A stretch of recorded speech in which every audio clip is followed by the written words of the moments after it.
నమస్తే welcome to D news ముందుగా headline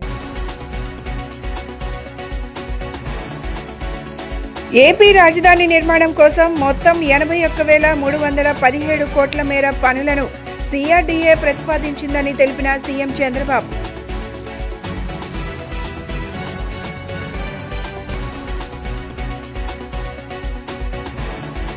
ప్రతి ఒక్కరూ స్వతంత్ర దినోత్సవం రోజున తమ ఇళ్లపైన జాతీయ జెండాను ఎగరవేయాలని పిలుపునిచ్చిన ప్రభుత్వ విప్ సెంట్రల్ నియోజకవర్గ శాసనసభ్యులు బోండా ఉమామహేశ్వరరావు.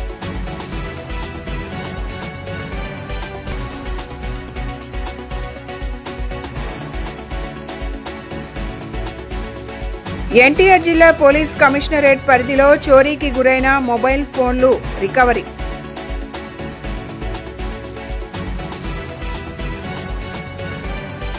ఏపీ రాజధాని నిర్మాణం కోసం మొత్తం 81,317 కోట్ల మేర పనులను సిఆర్డీఏ ప్రతిపాదించిందని సీఎం చంద్రబాబు తెలిపారు. రికార్డ్ టైంలో రాజధాని నిర్మాణాలు పూర్తి చేయాలని సంబంధిత అధికారులను సీఎం ఆదేశించారు. మంగళవారం అమరావతి నిర్మాణ పనుల పురోగతిపై సీఎం సమీక్ష నిర్వహించారు. ఈ సమీక్ష సమావేశంలో పురపాలక శాఖ మంత్రి నారాయణ, పురపాలక సిఆర్డీఏ ఏడీసీ ఉన్నతాధికారులు, నిర్మాణ పనులు చేస్తున్న కాంట్రాక్టర్లు హాజరయ్యారు. రాజధానిలో ప్రస్తుతం 50,552 కోట్ల విలువైన పనులకు టెండర్లు పిలిచినట్లు సీఎం చెప్పారు. 74,000 ప్రాజెక్టుల పనులు ప్రారంభమయ్యాయని తెలిపారు.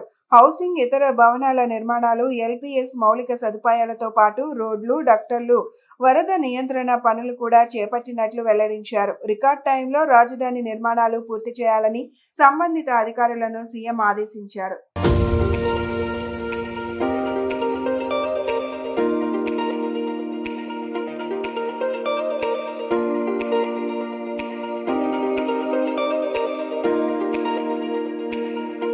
ప్రతి ఒక్కరూ స్వాతంత్ర దినోత్సవం రోజున తమ ఇళ్లపైన జాతీయ జెండాను ఎగరవేయాలని ప్రభుత్వ విప్ సెంట్రల్ నియోజకవర్గ శాసనసభ్యులు బోండా ఉమామహేశ్వరరావు పిలుపునిచ్చారు.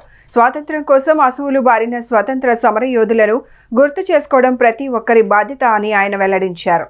విజయవాడ 58వ division Singhnagar Krishna hotel centre, Sriram school నుంచి బసవ పున్నయ్య స్టేడియం వరకు హర్ఘర్ తిరంగా యాత్రను బీజేపీ నేతలు ఘనంగా నిర్వహించారు. ముఖ్య అతిథిగా ప్రభుత్వ whip central MLA Bonda Umamaheswararao పాల్గొని విద్యార్థులతో కలిసి త్రివర్ణ పతాక ప్రదర్శన ర్యాలీని ప్రారంభించారు. ఈ సందర్భంగా ఆయన మాట్లాడుతూ సీఎం చంద్రబాబు పిలుపు మేరకు ప్రతి ఇంటిపై జాతీయ జెండా ఎగరేయాలని, ఇది జాతీయవాదాన్ని బలపరిచే గొప్ప స్ఫూర్తి కార్యక్రమమని అన్నారు. ప్రధాని నరేంద్ర మోదీ, సీఎం చంద్రబాబు ఈ కార్యక్రమాన్ని ప్రతిష్టాత్మకంగా నిర్వహిస్తున్నారని, ప్రజలంతా పెద్ద ఎత్తున సహకరించాలని కోరారు. స్వాతంత్ర్యం కోసం మహానుభావులు చేసిన త్యాగాలను గుర్తు చేస్తూ జాతీయ జెండా భారతీయుల ఆత్మ గౌరవానికి ప్రతీక అని ఆగస్టు 15న ప్రతి ఇంటిపైన గర్వంగా ఎగరవేయాలని పిలుపునిచ్చారు.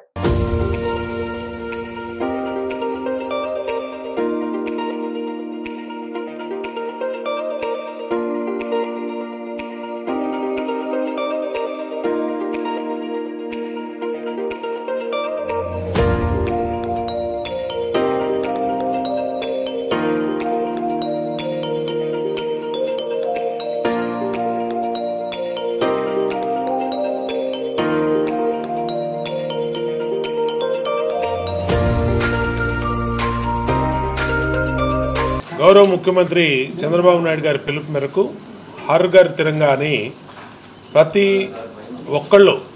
ఒక్క ఇంటి మీద మన మువ్వన్నెల జాతీయ జెండాని ఎగరేయటం ఒక స్ఫూర్తికి, జాతీయవాదానికి బలపరిచే విధంగా, భావితరాలకి మన స్వాతంత్ర ఫలాలు అనేది ఏంటనేది తెలిసే విధంగా పెద్ద ఎత్తున దేశవ్యాప్తంగా నరేంద్ర మోడీ గారు, అట్లాగే ఆంధ్రప్రదేశ్ ముఖ్యమంత్రి చంద్రబాబు నాయుడు గారు ఈ కార్యక్రమాన్ని చాలా ప్రతిష్టాత్మకంగా తీసుకుంది. ప్రజలు కూడా పెద్ద ఎత్తున సహకరించాలి. ఎందుకంటే 75 సంవత్సరాల కిందట స్వాతంత్రం కోసం ఎంతోమంది మహానుభావులు ప్రాణత్యాగ ఫలితం ఇవాళ మన స్వాతంత్ర ఫలాలు అనుభవిస్తూ ఉన్నాం.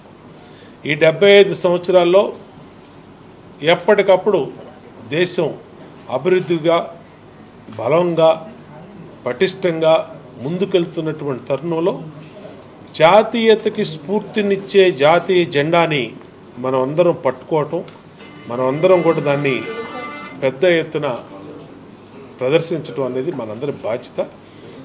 జాతీయ జెండా అనేది భారతీయుల ఆత్మ గౌరవానికి ప్రతిబింబం. కాబట్టి దాన్ని అందరం కూడా రేపు ఆగస్టు 15వ తారీఖు నాడు పెద్ద ఎత్తున ప్రతి ఇంటికి గర్వకారంగా, భారతీయులంటే గర్వంగా 3 త్రివర్ణాలైనటువంటి జెండాని ఎగరేయాలని కోరుకుంటూ, ఖచ్చితంగా సెంట్రల్ నియోజకవర్గంలో ప్రతి ఇంటి మీద జాతీయ జెండాని ఎగరేస్తామని కూడా తెలియజేసుకుంటూ అందరికీ స్వాతంత్ర దినోత్సవ శుభాకాంక్షలు తెలియజేస్తాం. ఎన్టీఆర్ జిల్లా పోలీస్ కమిషనరేట్ పరిధిలో చోరీకి గురైన మొబైల్ ఫోన్లు, ప్రజలు పోగొట్టుకున్న మొబైల్ ఫోన్లను పోలీసులు రికవరీ చేశారు. సుమారు 70 లక్షల రూపాయల విలువ గల 600 మొబైల్ ఫోన్లను పోలీసులు రికవరీ చేశారు. ఎన్టీఆర్ జిల్లా పోలీస్ కమిషనర్ ఎస్వి రాజశేఖర్ బాబు ఫిర్యాదుదారులకు మొబైల్ ఫోన్లను అందజేశారు. వీటిలో ఆంధ్రప్రదేశ్కు చెందిన మొబైల్ ఫోన్లు 504 ఉండగా ఒడిశా, కర్ణాటక, మహారాష్ట్ర, రాజస్థాన్, ఉత్తరప్రదేశ్, బీహార్, వెస్ట్ బెంగాల్కు చెందిన 96 మొబైల్ ఫోన్లు రికవరీ చేసి ఫిర్యాదుదారులకు అందజేశామన్నారు. విజయవాడ పోలీస్ కమాండ్ కంట్రోల్లో ఎన్టీఆర్ జిల్లా పోలీస్ కమిషనర్ ఎస్వి రాజశేఖర్ బాబు విలేకరుల సమావేశం నిర్వహించారు. రికవరీ చేసిన 600 మొబైల్ ఫోన్లను ఫిర్యాదుదారులకు అందజేశారు.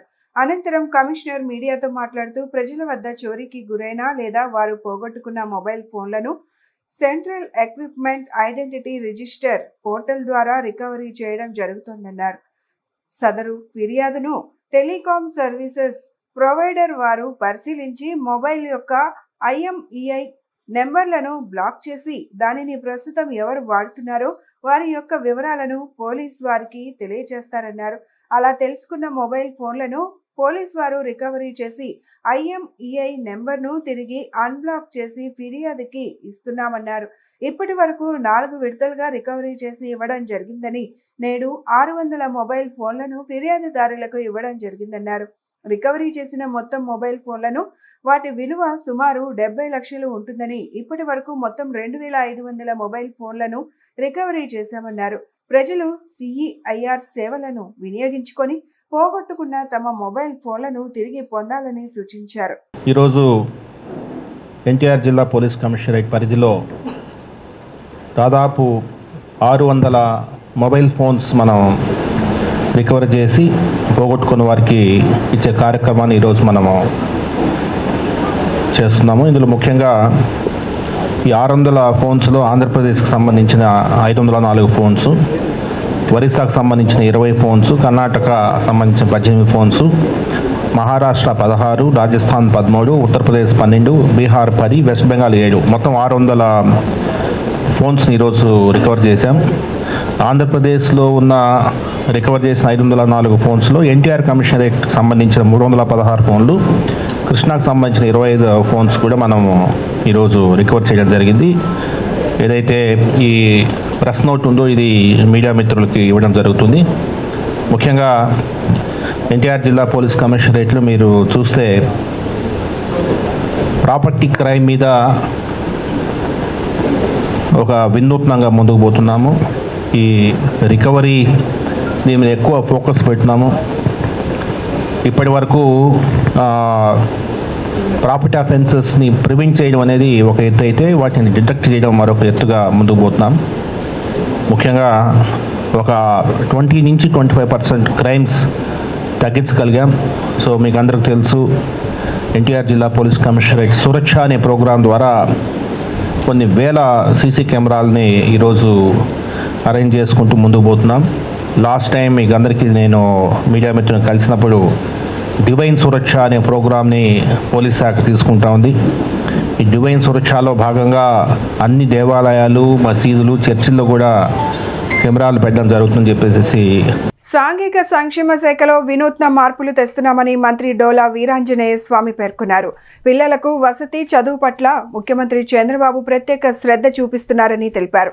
143 కోట్లతో హాస్టళ్లను రిపేర్లు చేయిస్తున్నామని, హాస్టళ్లకు 100 కోట్లకు పైగా నిధులు కేటాయించామని గుర్తు చేశారు. తుమ్మలపల్లి కళాక్షేత్రంలో సోమవారం రీజనల్ కాన్ఫరెన్స్ జరిగింది. ఈ సమావేశంలో సాంఘిక సంక్షేమ సాధికారత శాఖ మంత్రి డోలా బాల వీరాంజనేయ స్వామి మాట్లాడుతూ, కూటమి ప్రభుత్వం అధికారంలోకి వచ్చిన తర్వాత హాస్టల్స్ లో వసతులు మెరుగయ్యాయని తెలిపారు. పేద విద్యార్థులకు నాణ్యమైన బియ్యం అందించేందుకు ప్రభుత్వం కృషి చేస్తోందని, దీనికి ఉప ముఖ్యమంత్రి పవన్ కళ్యాణ్ సహకారం ఉన్నట్లు ఆయన వెల్లడించారు. కొత్త హాస్టల్స్ నిర్మాణానికి ఇప్పటికే 100 కోట్లకు పైగా నిధులు కేటాయించామని, మొత్తంగా 300 కోట్లతో అభివృద్ధి కార్యక్రమాలు చేపట్టామని తెలిపారు. 10వ తరగతి, ఇంటర్మీడియట్లో అద్భుతమైన ఫలితాలు సాధించిన విద్యార్థులను సన్మానించామని మంత్రి పేర్కొన్నారు. మెరుగైన వసతులు, హాస్టళ్ల పనితీరు కోసం ఈ రీజనల్ కాన్ఫరెన్స్ నిర్వహిస్తున్నట్లు తెలియజేశారు.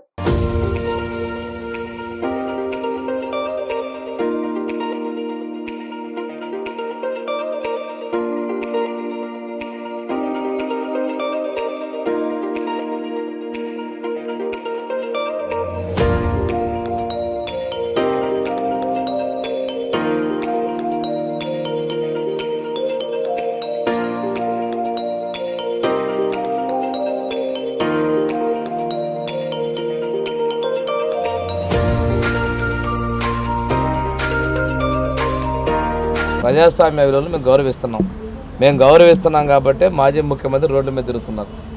ఈరోజు దొంగ అన్నట్టుగా సొంత మీడియా ఉందని చెప్పేసి అరాచకాలు అన్నీ చేస్తున్నారు. ప్రశాంతంగా పోలింగ్ జరుగుతూ ఉంది. ఓటమి ముందే నిర్ధారణ అయిపోయింది. దానికోసం దాన్ని ఎలా చెప్పుకోవాలనే దానికోసం ప్లాన్ ప్రకారం బిల్డప్ చేసుకుంటున్నారు. తెలుగుదేశం పార్టీ వాళ్ళ మీద దాడులు తెగబడతా ఉన్నారు. అయినప్పటికీ కూడా మేము ఓటింగ్ ప్రశాంతంగా జరిగితే విజయం తెలుస్తుందనే విధంగా సంయమనం పాటించమంటూ, మీరు చూడండి, చరిత్రలో అధికారంలో మేము ఉన్నప్పటికీ కూడా మా పార్టీ సంబంధించిన నాయకులు కూడా మేము అరెస్ట్ చేసామంటే ఎంత ట్రాన్స్పరెంట్గా ఈ ప్రభుత్వం పనిచేస్తుంది మీకు అర్థం అవ్వాలని చెప్పి తెలియజేసుకుంటూ, ఓటమి జీర్ణం కాలేక వాళ్ళు ఈ ప్రయత్నాలు చేస్తున్నారండి. ఇంతకుముందు మా వాళ్ళు కూడా చెప్తున్నారు, ఇంత ఇదిగా డోర్ టు డోర్ తిరిగి వాళ్ళు ఓట్లు అడిగిన చరిత్ర ఎప్పుడు లేదంట. అమానుష రాజకీయాలు చేశారు. ప్రజాస్వామ్యం బతుకుతుంది ఇక్కడ అనేదానికి వాళ్ళు భయపడి ఇలాంటి దాడులు చేస్తున్నారండి. ఎన్నికల హామీలు నిలబెట్టుకుంటూ కూటమి ప్రభుత్వం చేనేత కార్మికులకు లబ్ధి చేకూర్చడంపై ఆర్యవైశ్య కార్పొరేషన్ చైర్మన్ డూండి రాకేష్ హర్షం వ్యక్తం చేశారు. కూటమి ప్రభుత్వం 97,000 మంది చేనేత కార్మికులకు అవసరమైన పరికరాలు, మగ్గాలు, నూలుతో పాటు ఉచిత కరెంటు అందిస్తోందని తెలిపారు. గత వైసీపీ ప్రభుత్వంలో సంక్షోభాన్ని ఎదుర్కొన్న చేనేత, టెక్స్టైల్స్ పరిశ్రమలను కూటమి ప్రభుత్వం గాడిన పెడుతోందని చెప్పారు. ఈ ఎన్నికల హామీలు నిలబెట్టుకుంటూ కూటమి ప్రభుత్వం చేనేత కార్మికులకు లబ్ధి చేకూర్చడంపై హర్షం వ్యక్తం చేస్తూ 1 టౌన్ గణపతిరావు రోడ్లో గల ఎంపీ కేశినేని చిన్ని క్యాంపు కార్యాలయంలో పాలాభిషేకం నిర్వహించారు. ఈ కార్యక్రమంలో Arya Vysya corporation chairman Dundi Rakesh TDP శ్రేణులతో కలిసి చంద్రబాబు చిత్రపటానికి పాలాభిషేకం చేశారు. ఈ సందర్భంగా నేతలు మాట్లాడుతూ సుపరిపాలన ద్వారా ప్రజల సమస్యలు సమర్థవంతంగా పరిష్కారం అవుతున్నాయని తెలిపారు. ముఖ్యమంత్రి చంద్రబాబు బీసీల కోసం తీసుకున్న నిర్ణయాలు ఇతర రాష్ట్రాలకు ఆదర్శంగా మారాయని పేర్కొన్నారు. చేనేతలకు ఉచిత విద్యుత్ అందజేయడం సీఎం చంద్రబాబు తీసుకున్న గొప్ప నిర్ణయమని అభిప్రాయపడ్డారు. కూటమి ప్రభుత్వం రాష్ట్రంలోని 97,000 మంది చేనేత కార్మికులకు అవసరమైన పరికరాలు, మగ్గాలు, నూలుతో పాటు ఉచిత కరెంటును అందజేస్తోందని వివరించారు. 1 టౌన్లో అనేక మంది బీసీలు నివసిస్తున్నారని, కుల వృత్తులకు ముఖ్యమంత్రి చంద్రబాబు ప్రాధాన్యత ఇస్తూ ఆర్థిక చేయూత కల్పిస్తున్నారని వారు వెల్లడించారు. ఏదైతే కూటమి ప్రభుత్వం సంవత్సర కాలం దాటినందుకు సుపరిపాలన అనే కార్యక్రమాన్ని దిగ్విజయంగా ఇంటింటికి తీసుకెళ్లి 1 టౌన్లో నాయకులందరం కూడా ప్రజల యొక్క సమస్యలు ఏమైనా పెండింగ్ ఉన్నాయా, వారికి ఇంకా ఏది పెండింగ్ ఉంది, ఏది రావాల్సి ఉన్నాయని కనుక్కొని ఇప్పటి వరకు వచ్చిన పథకాల మీద కానీ, సంవత్సరం పరిపాలనలో సాధించిన విజయాలు కానీ ప్రజలందరికీ కూడా దగ్గరుండి ఎక్స్ప్లెయిన్ చేసిన సంగతి అందరికీ తెలిసిందే. అంతే భాగంగా రీసెంట్గా 3 రోజులు 4 రోజుల కిందట చంద్రబాబు నాయుడు గారు బీసీల కోసం తీసుకున్న నిర్ణయం ఏదైతే ఉందో అది యావత్ రాష్ట్రమే కాదు, భారతదేశంలో అనేక రాష్ట్రాల బీసీలందరూ కూడా హర్షిస్తున్నారు. ఈరోజు చేనేతల్ని ఎక్కడైతే చేనేతల్ని పట్టించుకోకుండా కరెంటు ఛార్జీలు తగ్గిస్తాం, సబ్సిడీలు ఇస్తామని చెప్పి గత ప్రభుత్వం వాళ్ళని మోసం చేసి నట్టేయటం ముంచితే, ఈరోజు కూటమి ప్రభుత్వం ఏర్పడిన తర్వాత చేనేతలకి కరెంటులో రాయితీ ఇస్తూ 200 యూనిట్ వరకు ఉచిత కరెంటు ఇస్తూ, అంతేకాకుండా చేనేతలని కార్పొరేట్ సంస్థలతో సమానంగా వారి యొక్క వ్యాపార అభివృద్ధిని పెంచే విధంగా చంద్రబాబు నాయుడు గారు తీసుకునే నిర్ణయాలు, కూటమి ప్రభుత్వమే తీసుకునే నిర్ణయాలకి ప్రతి ఒక్కళ్ళు కూడా హర్షం వ్యక్తం చేస్తూ ఉన్నారు.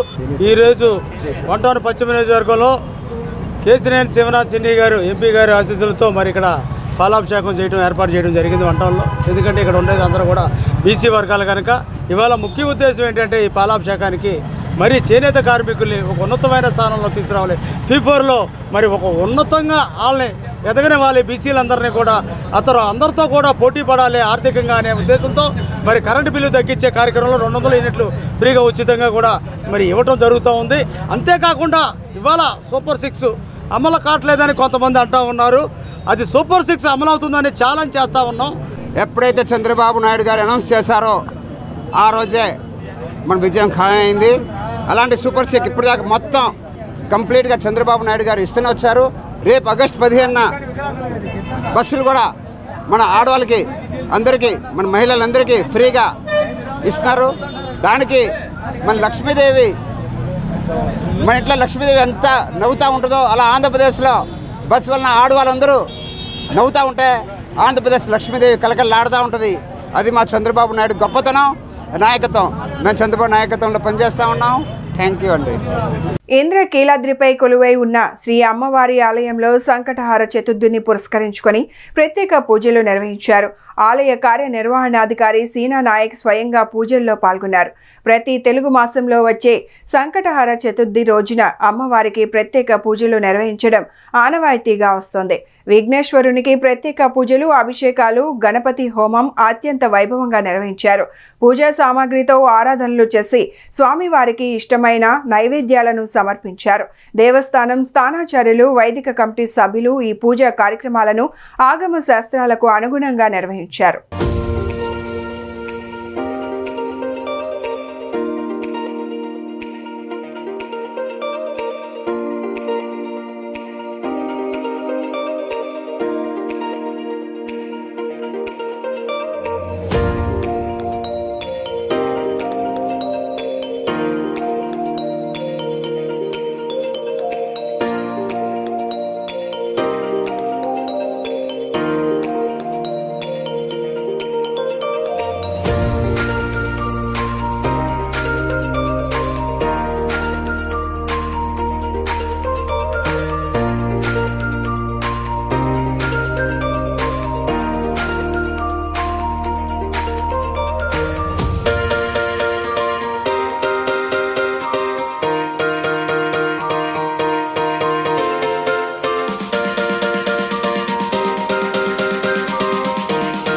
విజయవాడ సెంట్రల్ నియోజకవర్గం 59వ డివిజన్కు చెందిన పలువురికి ముఖ్యమంత్రి సహాయ నిధి చెక్లను ఎమ్మెల్యే బోండా ఉమా మంగళవారం అందజేశారు. ఈ సందర్భంగా ఆయన మాట్లాడుతూ ముఖ్యమంత్రి సహాయ నిధి పేద మధ్యతరగతి ప్రజలకు వరమని పేర్కొన్నారు. ఆపదలో ఉన్న ప్రతి ఒక్కరికి కులం, మతం, ప్రాంతం, పార్టీలు చూడకుండా సహాయం అందిస్తున్నామన్నారు. సమస్యలతో ఎమ్మెల్యే కార్యాలయానికి వచ్చిన ప్రతి అర్జీని జాగ్రత్తగా పరిశీలించి వాటి పరిష్కారానికి తగిన చర్యలు తీసుకుంటున్నామని తెలిపారు. గత 13 నెలల కాలంలో సుమారు 9 కోట్ల రూపాయల ముఖ్యమంత్రి సహాయ నిధి కింద పంపిణీ చేసినట్లు చెప్పారు.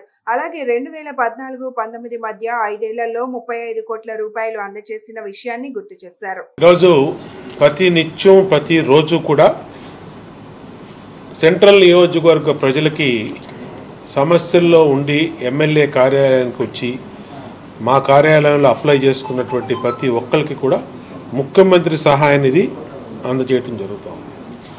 వాళ్ళు ఇచ్చిన అర్జీల్ని ముఖ్యమంత్రి గారి వరకు తీసుకెళ్ళి ముఖ్యమంత్రి గారు చెక్కు రాపిచ్చి ఆ చెక్కు తీసుకొచ్చి మళ్ళీ వాళ్ళకి గౌరవంగా మా కార్యాలయంలో అందజేయటం జరుగుతుంది. ఇప్పటికీ 9 కోట్లు పైబడి ముఖ్యమంత్రి సహాయ నిధి ఈ 13 నెలల్లో తీసుకొచ్చాం. చాలా సంతోషంగా ఉంది. ఆపదలో సమస్యల్లో ఉన్నటువంటి మా నియోజకవర్గ కుటుంబాలకి అందించడం అనేది మాకు ఆనందం. గతంలో కూడా నేను శాసనసభ్యుడిగా ఉన్నప్పుడు 5 సంవత్సరాలు దాదాపు 35 కోట్లు పైబడి ముఖ్యమంత్రి సహాయాన్ని తీసుకొచ్చాం.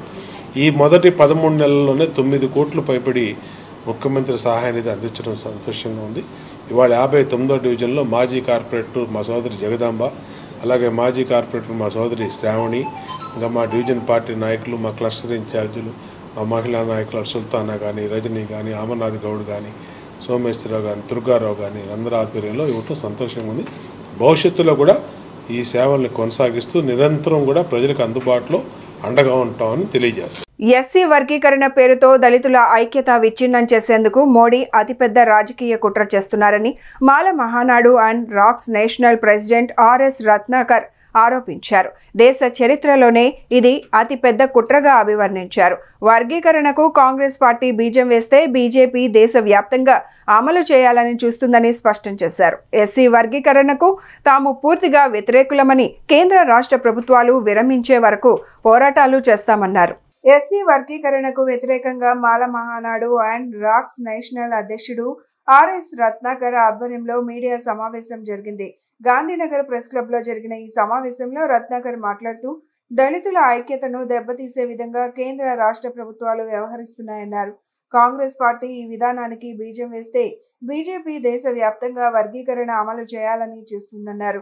వర్గీకరణ వల్ల 100లో 4 మాత్రమే ఫలితాలు అందుతున్నాయని, వాటిని ఎస్సీ లిస్టులో ఉన్న 1108 ఎస్సీ కులాలకు ఎలాగ పంచుతారని ప్రశ్నించారు. ముఖ్యంగా తెలుగు రాష్ట్రాలలో ఉన్న ఎస్సీలందరూ వర్గీకరణకు వ్యతిరేకంగా పోరాడాల్సిన సమయం వచ్చిందన్నారు. ఈ కార్యక్రమంలో కొప్పుల ప్రేమ్బాబు, తుమ్మల ఫ్రాన్సిస్, కాకర రవితేజ, కూసి కొండబాబు, నెల్లి సూరిబాబు, యమ్ముల సత్యబాబు, దారా నోకరాజు, కనికెళ్ల నాని తదితరులు పాల్గొన్నారు.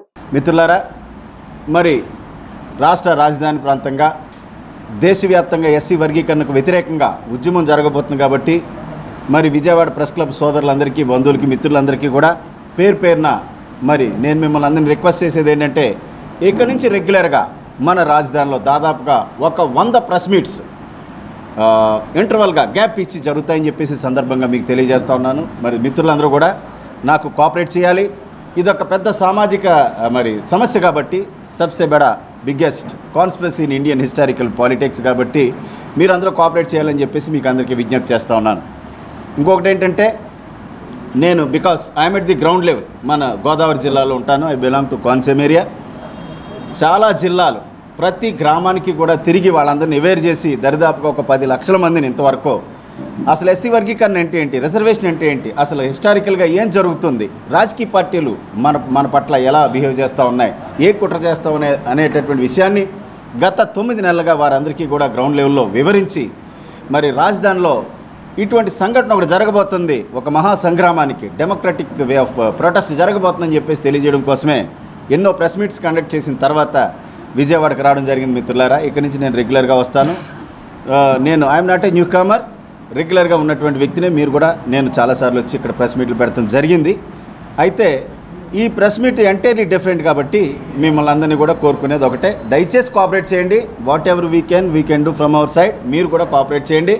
మాజీ సైనికోద్యోగులకు డ్రోన్ల వినియోగంతో మరోసారి దేశానికి, సమాజానికి సేవలు అందించే అవకాశం వచ్చిందని, దాన్ని సద్వినియోగం చేసుకోవాల్సిన అవసరం ఉందని హోంశాఖ ముఖ్య కార్యదర్శి కుమార్ విశ్వజిత్ తెలిపారు. మంగళవారం రాష్ట్ర సైనిక వెల్ఫేర్ డిపార్ట్మెంట్, కోరమండల్ ఇంటర్నేషనల్ మరియు దక్ష డ్రోన్స్ ఆధ్వర్యంలో హోటల్ మినర్వాలో ఏర్పాటు చేసిన కార్యక్రమానికి ముఖ్య అతిథిగా హోంశాఖ ముఖ్య కార్యదర్శి కుమార్ విశ్వజిత్ హాజరయ్యారు. ఈ సందర్భంగా హోంశాఖ ముఖ్య కార్యదర్శి కుమార్ విశ్వజిత్ మాట్లాడుతూ, దేశానికి సేవలు అందించిన మాజీ సైనిక ఉద్యోగులు డ్రోన్ల వినియోగంతో మరోసారి సమాజానికి సేవలు అందించే మంచి అవకాశం వచ్చిందన్నారు. దీని ద్వారా వాళ్లు ఉపాధి పొందుతూ కొద్ది మందికి స్వయం ఉపాధి అవకాశాలను కల్పించవచ్చన్నారు. రాష్ట్ర ప్రభుత్వంలో సైనిక్ వెల్ఫేర్ డిపార్ట్మెంట్ ఎంతో ప్రాముఖ్యం కలిగి ఉందని, మాజీ సైనికోద్యోగులకు ఎంతో సర్వీసు అందిస్తున్నారన్నారు. ఈ కార్యక్రమంలో department of Sainik welfare brigadier V Venkatareddy, Daksha drone CEO Sameer Sachidananda, RNTS CEO Srinivasa Prasad మరియు ఎండి ఆదిత్య మనోహర్లు పాల్గొన్నారు.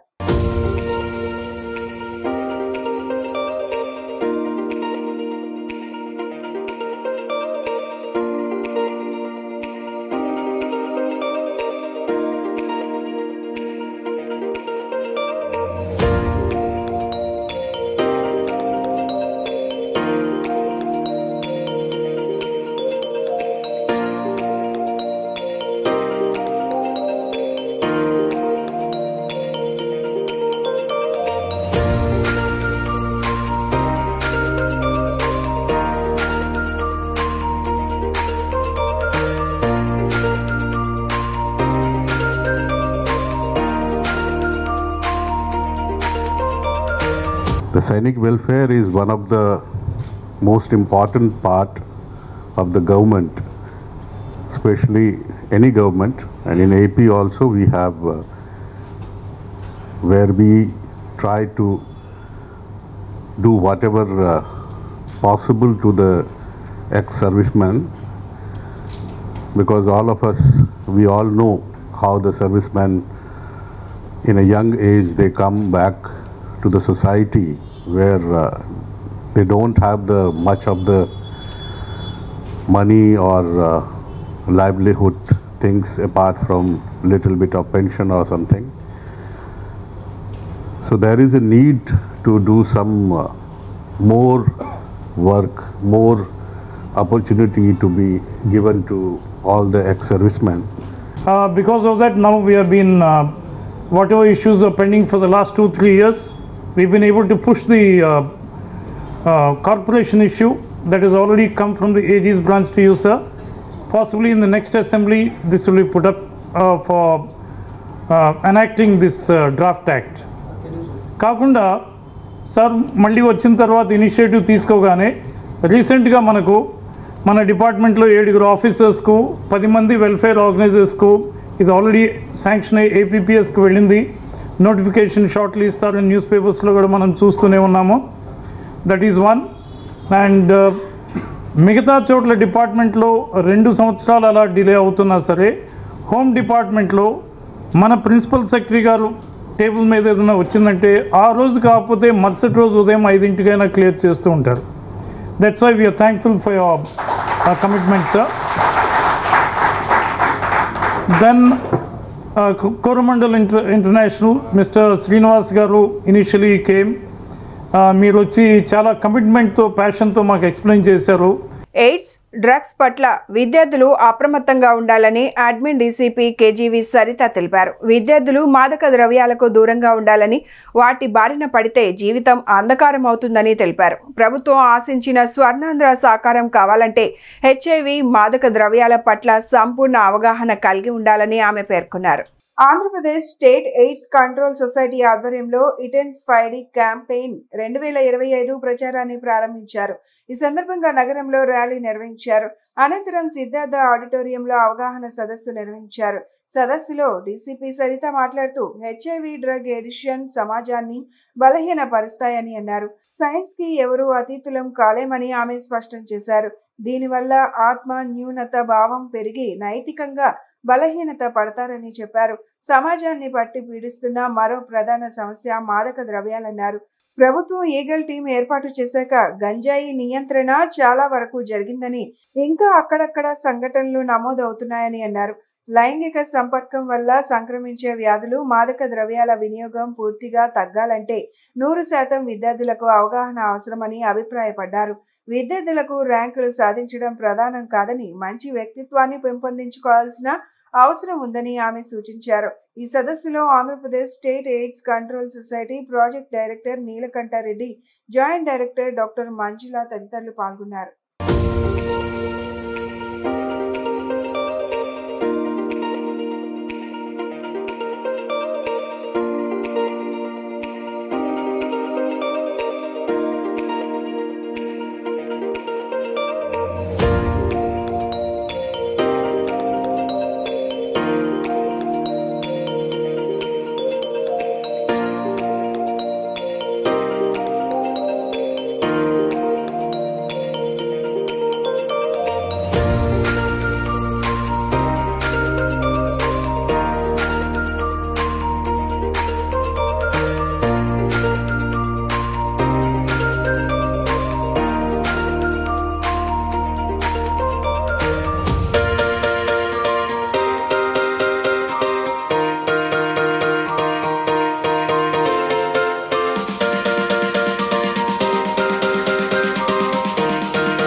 అంతర్జాతీయ యువజన దినోత్సవం సందర్భంగా ఇంటర్నేషనల్ యూత్ డే 2025 సెలబ్రేట్ చేసుకున్నటువంటి సందర్భంగా National AIDS Control Organisation as well as Andhra Pradesh state AIDS control Society AP సాక్స్ వారి ఆధ్వర్యంలో అట్లానే Andhra Pradesh police as well as Eagle అందరూ కలిసి కోఆర్డినేటెడ్గా సంయుక్తంగా ఈరోజు ఎయిడ్స్ మీద అవేర్నెస్ కోసం అట్లానే డ్రగ్స్కి వ్యతిరేకంగా అవేర్నెస్ తీసుకురావడం కోసం ఒక ర్యాలీ చేపట్టడం జరిగింది. అట్లానే సిద్ధార్థ కాలేజ్ ఆడిటోరియంలో స్టూడెంట్స్ అందరికీ ఒక అవేర్నెస్ క్యాంప్ని కండక్ట్ చేయడం జరుగుతుంది. అట్లానే ఈ స్టూడెంట్స్ కోసం information education and communication IEC material దానికోసం ఒక క్యూఆర్ కోడ్ ఇచ్చి ఒక పోర్టల్ ఇచ్చి ఈ ఎయిడ్స్ ప్రివెంట్ చేయడానికి నేను ఎక్కడున్నాను, నాకున్నటువంటి అవగాహన ఏంటి, ఈ రిస్క్ అసెస్మెంట్ ఎట్లా చెయ్యాలి అనే దాని మీద రిజిస్ట్రేషన్ చేసుకుంటూ ఆన్లైన్లోనే వారికి అవేర్నెస్ ఇవ్వడానికి ఒక లాంచింగ్ కార్యక్రమం చేపట్టడం జరిగింది. So I'm very happy for taking up this initiative. AP state AIDS control society వారిని పోలీస్ శాఖ తరపు నుంచి చాలా చాలా ధన్యవాదాలు తెలియజేసుకుంటున్నాను for taking up this initiative. Youth అందరూ కూడా డ్రగ్స్ వద్దు బ్రో అనే నినాదంతో పాటు ఈ సెక్షువల్లీ ట్రాన్స్మిటెడ్ డిజీజెస్కి వ్యతిరేకంగా ఉండాలి, మల్టిపుల్ పార్ట్నర్స్ అని అట్లానే అన్ప్రొటెక్టెడ్ సెక్స్ చేయడం కానీ వీటికి వ్యతిరేకంగా ఉండాలి, దాని మీద చైతన్యవంతులుగా ఉండాలి, అవేర్నెస్ కలగజేసుకుంటూ ఉండాలి. తద్వారా ఆంధ్ర రాష్ట్రాన్ని స్వర్ణాంధ్రప్రదేశ్ దిశగా తీసుకెళ్లడానికి ఈ యూత్ రోల్ ఎంత ఇంపార్టెంట్ అనేది ఇట్లాంటి అవేర్నెస్ ప్రోగ్రామ్స్ చాలా ఇంపార్టెంట్ తెలియజేసుకుంటూ ఈ కార్యక్రమంలో నేను పార్టిసిపేట్ చేయడం నాకు అదృష్టంగా ఒక అవకాశంగా భావిస్తున్నాను. Thank you. విజయవాడలో ఆంధ్రప్రదేశ్ గ్రామ వార్డు సచివాలయ ఉద్యోగుల ఐక్య కార్యాచరణ వేదిక ఆధ్వర్యంలో విలేకరుల సమావేశం జరిగింది. ఈ సందర్భంగా వేదిక chairman Madhubabu, association chairman Bagga Jagadish, కార్యనిర్వాహక కార్యదర్శి పి హరీష్ మాట్లాడుతూ గ్రామ వార్డు సచివాలయాల్లోని 21 శాఖలతో జేఏసీ ఏర్పాటు చేశామని తెలిపారు.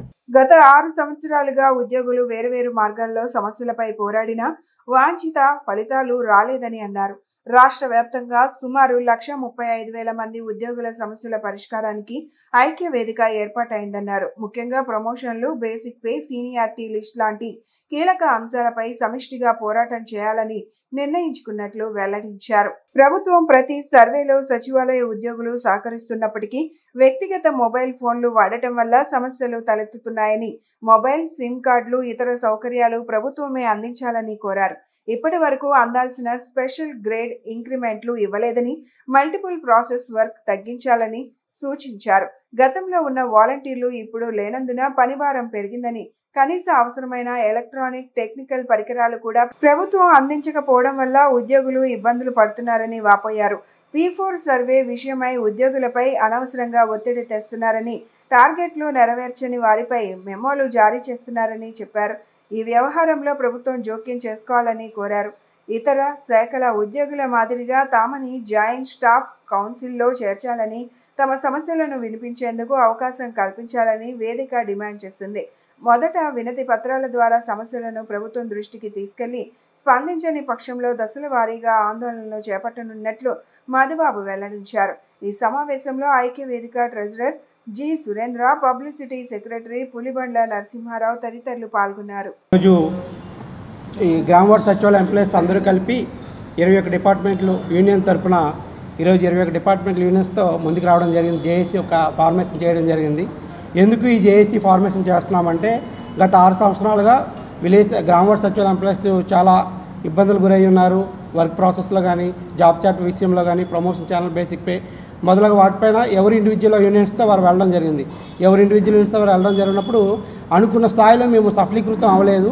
దానికి అధిగమించడానికి కోసం ఈరోజు 21 డిపార్ట్మెంట్స్తో ఎవరి ఇండివిజువల్ యూనియన్ వారు రాష్ట్ర అధ్యక్షులు మరి కార్యదర్శితో మీటింగ్ పెట్టుకొని ఈరోజు ఒక జేఏసీ అనేది ఫార్మేషన్ చేయడం జరిగింది.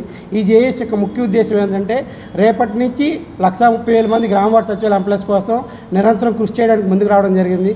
మాకు ముఖ్యంగా ప్రధానమైన సమస్యలు ఏమున్నాయంటే ప్రమోషన్ ఛానల్స్ అనేది ఇప్పటివరకు క్లారిటీ లేదు 21 డిపార్ట్మెంట్లకి. అదేవిధంగా బేసిక్ పేస్ ఏంటో తెలియదు. అదేవిధంగా సీనియర్ లిస్టులు కూడా ఇప్పటివరకు రిలీజ్ చేయకపోవడం వల్ల చాలామంది మానసికంగా ఒత్తిడి గురవుతున్నారు. రాష్ట్ర వ్యాప్తంగా ఉన్నటువంటి 130,000 మంది గ్రామ వార్డు సచివాలయ ఉద్యోగులకి, అదేవిధంగా ఈ పత్రికా సమావేశానికి విచ్చేసినటువంటి పాత్రికేయ మిత్రులందరికీ కూడా మా కొత్తగా నిర్మించినటువంటి గ్రామ వార్డు సచివాలయ ఉద్యోగుల ఐక్య కార్యాచరణ కమిటీ పక్షాన నమస్కారాలు తెలియజేసుకుంటూ ఈరోజు ఈ గ్రామవార్డు సచివాలయ ఐక్య జేఏసీ పెట్టడానికి ప్రధాన కారణం ఏదైతే ఇప్పటి వరకు గత 6 ఏళ్ల కాలంగా అనేక సంఘాలుగా అనేక నాయకత్వాలుగా ప్రభుత్వం వద్దకి వినతిపత్రాల రూపంలో మరే ఇతర రూపంలో వెళ్ళినటువంటి ప్రభుత్వం వారు అనేక సంఘాలుగా వస్తుంటే గుర్తించలేని పరిస్థితి. దానివల్ల కలిసి వచ్చిన అన్ని డిపార్ట్మెంట్ సంఘాలు ఏవైతే 21 డిపార్ట్మెంట్ సంఘాలు ఉన్నాయో ఆ 21 డిపార్ట్మెంట్ సంఘాలని కలుపుకొని ఒక ఐక్య కార్యాచరణ కమిటీగా మేము ఈరోజు నిర్మించుకోవడం జరిగింది.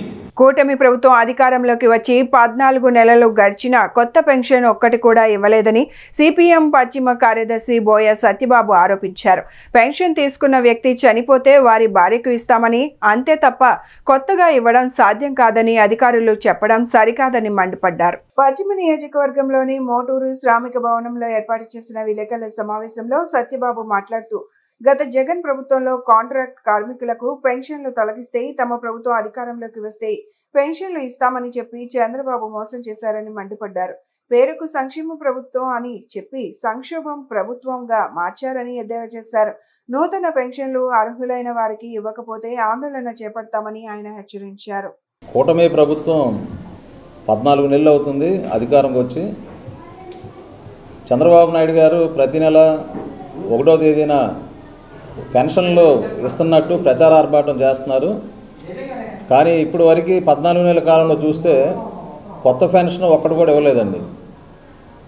అంటే చంద్రబాబు నాయుడు గారు పెట్టిన పథకం ఏంటంటే, పెన్షన్ తీసుకుంటున్నటువంటి మీ భర్త చనిపోతే భార్యకి పెన్షన్ ఇస్తాం తప్ప బతికున్న వాళ్ళకి మాత్రం మేము పెన్షన్ ఇవ్వమని చెప్తున్నారు. ఇప్పుడు దానికి స్పోర్ట్స్ కేసు అని చెప్పి ఒక నామకరణం చేశారు.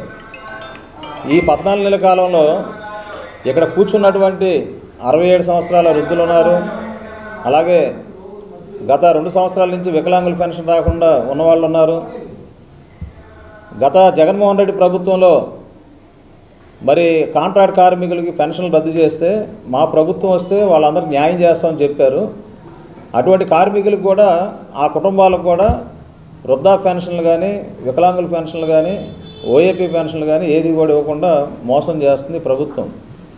అంటే మీరు జగన్మోహన్ రెడ్డి లాగా మీరు మోసపూరితమైన దారిలోనే ప్రయాణం చేస్తున్నారు.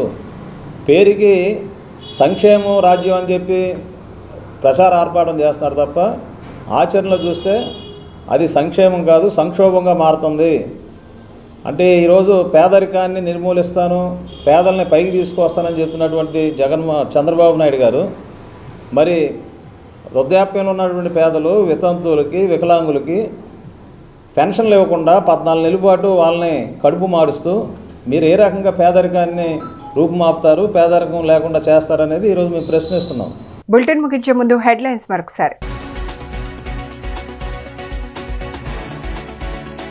ఏపీ రాజధాని నిర్మాణం కోసం మొత్తం 81,317 కోట్ల మేర పనులను సిఆర్డీఏ ప్రతిపాదించిందని తెలిపిన సీఎం చంద్రబాబు.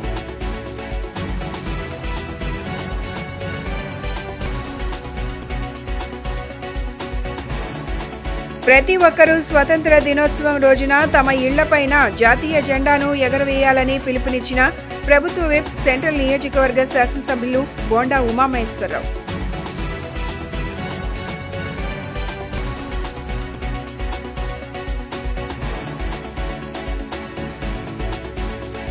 ఎన్టీఆర్ జిల్లా పోలీస్ కమిషనరేట్ పరిధిలో చోరీకి గురైన మొబైల్ ఫోన్లు రికవరీ.